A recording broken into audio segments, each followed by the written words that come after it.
Muito bem, pessoal, vamos falar um pouquinho sobre o líder religioso narcisista, né? Nenhuma das áreas de trabalho, de vida, está livre de um transtorno de personalidade narcisista. Ao pensar no ambiente religioso, imagina-se que isso não pode acontecer, mas é nesse ambiente, no religioso, que nós vimos muitos líderes com esse transtorno de personalidade.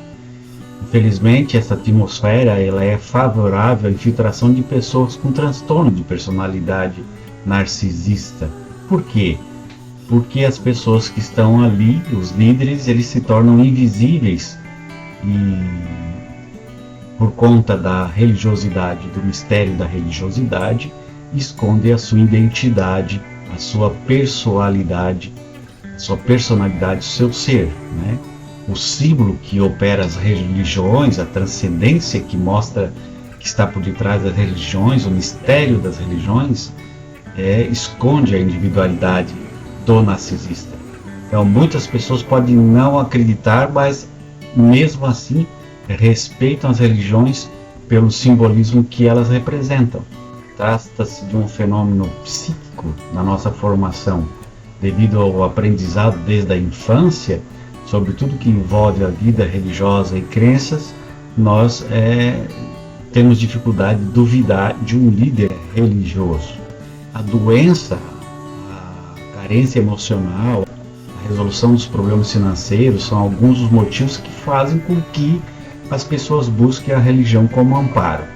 Também estão nessa busca pessoas machucadas emocionalmente, com o objetivo de serem curadas de sentimentos de culpa, tornarem-se acima de tudo uma pessoa melhor. Entre essas também inclui-se os codependentes, né? Pessoas que desde a infância aprenderam a ser dependentes de alguma coisa.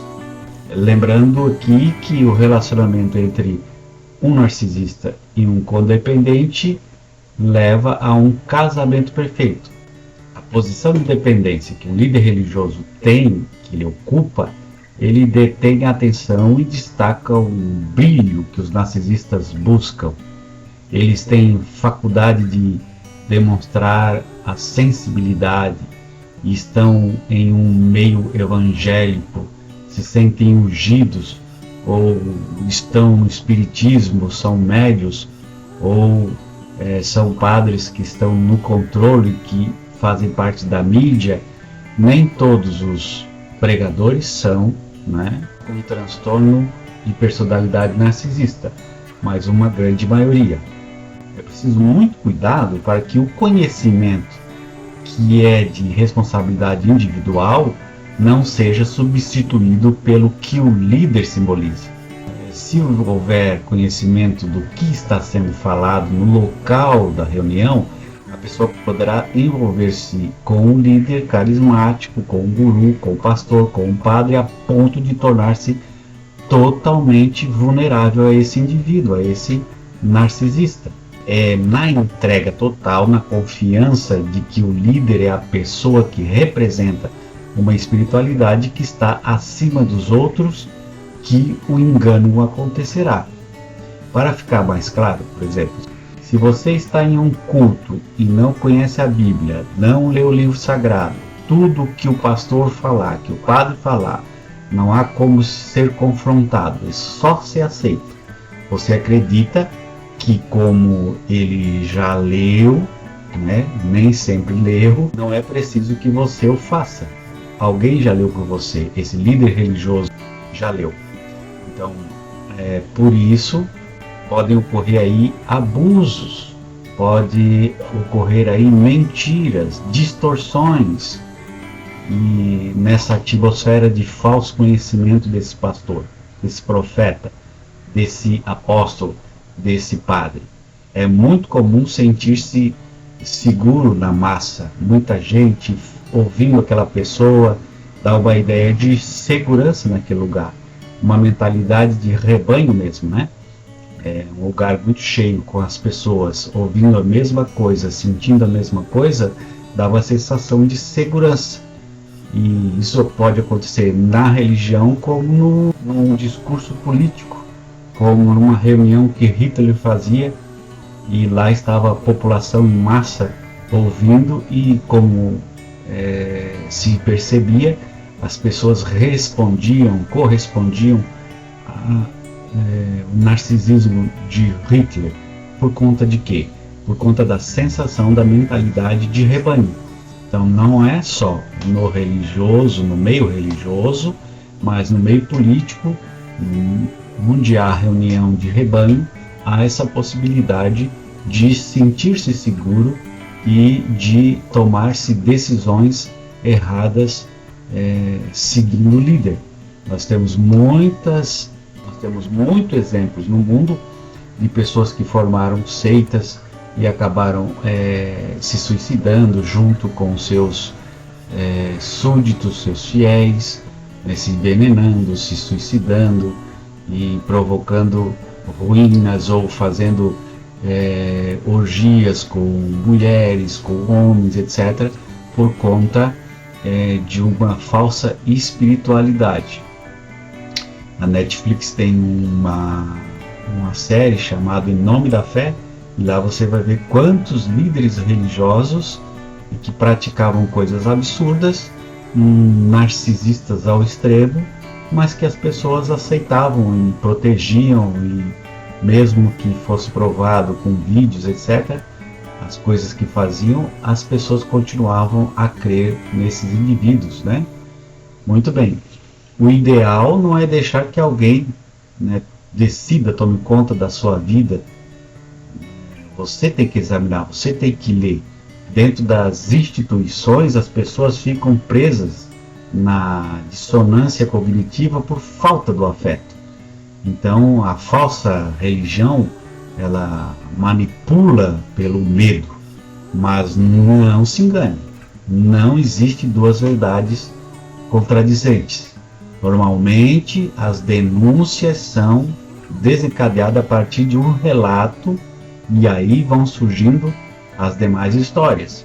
Outras vão criando coragem, perdendo a vergonha de terem se submetido a abusos, e ajuda a trazer à tona a verdade que muitas vezes estava escondida há anos sob determinado líder religioso, sobre as falcatruas, os roubos, as violências, os maus tratos, sobre a forma que ele pregava, ensinava, como ele vivia na sua intimidade, né?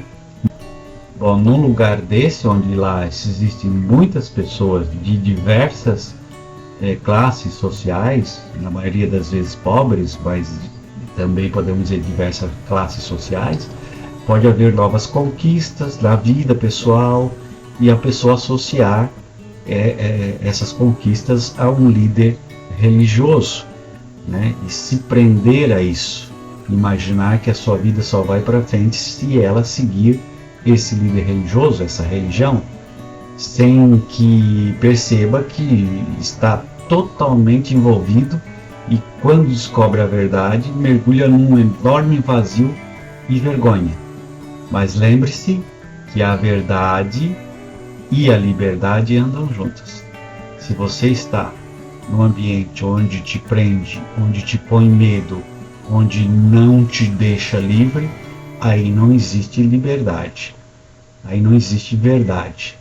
Agora, se você está num lugar onde existe verdade, fala-se a verdade, mas não há liberdade, aí não está a verdade. Então é muito importante lembrar que a verdade e a liberdade andam juntas. E para fechar, nós temos aqui a fala dessa psicóloga. Não se escondem em Deus, na religião, em Deus. Isso é muito comum, né? Igrejas, né? Qualquer tipo de religião está cheio de narcisista. Inclusive, na psicopatia, que é um transtorno muito parecido com o narcisismo, uma das profissões que mais existem psicopatas são líderes religiosos. Então, está cheio. Por quê? Porque tudo que o narcisista se preocupa é com a imagem. Né? Ele cria uma imagem de que ele gostaria de ser. Na verdade, ele não é, mas ele gostaria de ser esse homem perfeito. E a religião faz esse papel, né? Então, se ele diz que eu sou um homem de Deus, que eu sou um homem correto, Sou confiável. eu sou confiável, exatamente. Isso para ele é muito conveniente. Ele não é nada daquilo interiormente. Mas, para o público, para a vida social, ele é. Agora, quando você vai dentro de casa, quem conhece ele? Conhece a mulher, são os filhos. Né? Ali, ele se mostra. Então, tem muita gente assim. A religião é um grande disfarce para o narcisista. Então, ele fala, ele vai saber a Bíblia, ele decora, ele sabe o que dizer, ele sabe como falar, ele sabe como convencer. Aliás, essa é uma outra característica do transtorno, o poder de persuasão deles. Né? Por isso que, como você falou no início, né? A gente fica encantada. É muito difícil não cair. Porque eles são muito persuasivos, é o poder de sedução que eles têm na fala. Eles convencem a gente de que o céu é verde. E você começa a achar que o problema é você que está vendo o céu azul. Então, a religião é um lugar muito confortável para o narcisista. Então, você vê aí que é muito importante você que participa de uma igreja, de um centro religioso, tentar entender se seu pastor ou se seu líder religioso é ou não é uma pessoa narcisista. Lembrando que, além desse poder de persuasão, além de ele ter uma boa comunicação, além de ele ser uma pessoa que consegue transmitir uma palavra e convencer de certa forma as pessoas daquilo que ele está dizendo, ele é uma pessoa que não tem sentimentos. Então, se ele puder tirar o sapato da pessoa e mandar a pessoa embora de pé no chão, ele vai fazer. Se ele puder tirar o salário da pessoa e fazer com que a pessoa faça isso e fique passando fome, ele vai fazer. Ele não tem nenhuma preocupação com o outro, não tem nenhum sentimento com o outro.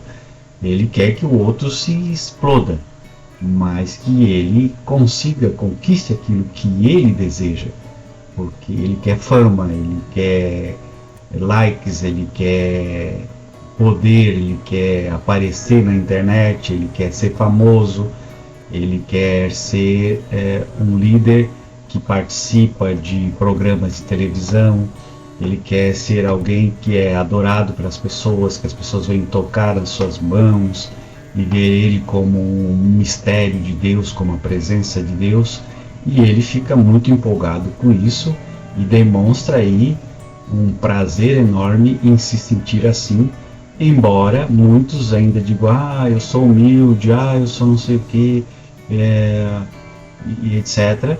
E na verdade é uma fachada.